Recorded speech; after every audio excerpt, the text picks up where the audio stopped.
কে রক্ষা করার চেষ্টা করে তাদের বিরুদ্ধে আমরা ব্যবস্থা নিব, কঠোর ব্যবস্থা নিব।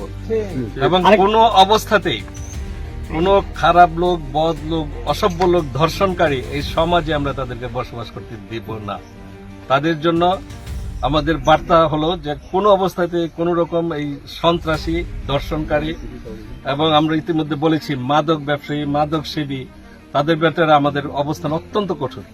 এবং শ্রীপুরকে আল্লাহ যদি সুযোগ দেয় আমাকে, তাহলে শ্রীপুরকে আমি মাদক মুক্ত, সন্ত্রাস মুক্ত, এইসব অপকর্ম মুক্ত করে ছাড়বো ইনশাল্লাহ। ইতিমধ্যে আপনারা সেটা লক্ষ্য করেছেন, একটা শ্রীপুরের সবচেয়ে বড় শীর্ষ সন্ত্রাসীকে আমরা ধরে পুলিশে দিয়েছি এবং এটা আমাদের অব্যাহত থাকবে।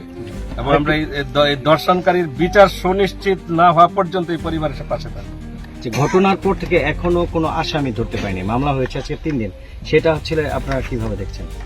আসামি ধরতে হবে, আইন শৃঙ্খলা বাহিনীকে আসামি ধরতে হবে। না ধরলে যা করতে হয় আমাদের দলীয় রাজনৈতিক প্রেক্ষাপট আমরা সেটি করব।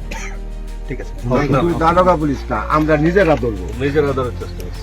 মাফ করেন না, ওনারাও চেষ্টা করছি।